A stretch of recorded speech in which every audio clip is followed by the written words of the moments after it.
National ಆರ್ಕೈವ್ಸ್ನಲ್ಲಿ ಆಳವಾಗಿ 1970ರ ದಶಕದಿಂದ ಡಿಕ್ಲಾಸಿಫೈಡ್ document ಭೌತಶಾಸ್ತ್ರದ ನಿಯಮಗಳನ್ನು ವಿರೋಧಿಸುವ ಮಿಷನ್ ಅನ್ನು ಬಹಿರಂಗಪಡಿಸುತ್ತದೆ.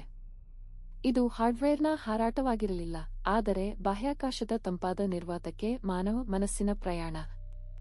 ಶೀತಲ ಸಮರದ ಉತ್ತುಂಗದಲ್ಲಿ ಸ್ಟಿಯಾ ಸ್ಟಾರ್ಗೇಟ್ ಪ್ರಾಜೆಕ್ಟ್ ಅನ್ನು ಪ್ರಾರಂಭಿಸಿತು, ರಿಮೋಟ್ ವ್ಯೂಯಿಂಗ್ ಅನ್ನು ಶಸ್ತ್ರಾಸ್ತ್ರಗೊಳಿಸಲು ಪ್ರಯತ್ನಿಸಿತು.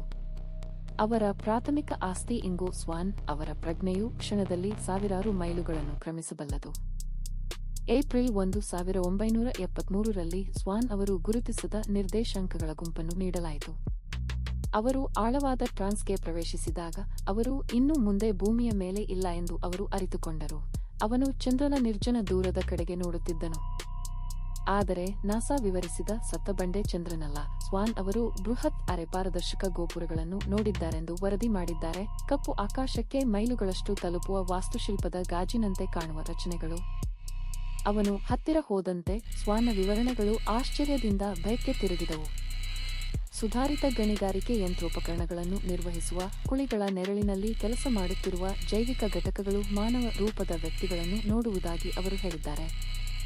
ಸ್ವಾನ್ ಭಯದ ಹಠಾತ್ ಆಘಾತವನ್ನು ಅನುಭವಿಸಿದಾಗ ಅಧಿವೇಶನದ ಅತ್ಯಂತ ಗೊಂದಲದ ಭಾಗವು ಸಂಭವಿಸಿತು. ಘಟಕಗಳು ಕೇವಲ ಅಲ್ಲ ಎಂದು ಅವರು ಅರಿತುಕೊಂಡರು. ಅವರು ಅವನ ಅತೀಂದ್ರಿಯ ಉಪಸ್ಥಿತಿಯ ಬಗ್ಗೆ ತಿಳಿದಿದ್ದರು, ಆಯಾಮಗಳಲ್ಲಿ ಅವನನ್ನು ಹಿಂತಿರುಗಿ ನೋಡುತ್ತಿದ್ದರು.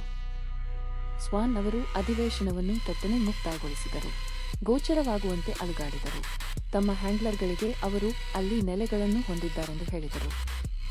ಸ್ಟಿಯಾ ತಕ್ಷಣವೇ ಪ್ರತಿಲಿಪಿಯನ್ನು ವರ್ಗೀಕರಿಸಿತು, 30 ವರ್ಷಗಳವರೆಗೆ ಖಾತೆಯನ್ನು ಹುಟ್ಟುಹಾಕಿತು.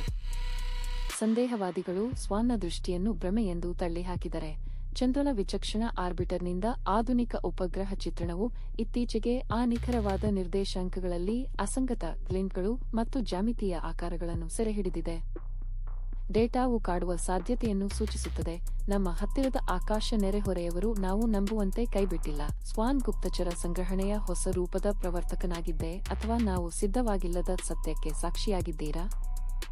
ಪ್ರತಿಭಾನ್ವಿತ ಮನಸ್ಸಿನ ಉತ್ಪನ್ನವಾಗಲಿ ಅಥವಾ ಗುಪ್ತ ವಾಸ್ತವದ ಒಂದು ನೋಟವಾಗಲಿ, ಚಂದ್ರನು ಮೂಕ ಸಾಕ್ಷಿಯಾಗಿ ಉಳಿಯುತ್ತಾನೆ. ಫೈಲ್ಗಳು ತೆರೆದಿರುತ್ತವೆ, ನಿರ್ದೇಶಾಂಕಗಳು ತಿಳಿದಿವೆ, ಆದರೆ ದೂರದಲ್ಲಿರುವ ಘಟಕಗಳು ನೆರಳಿನಲ್ಲಿ ಉಳಿಯುತ್ತವೆ.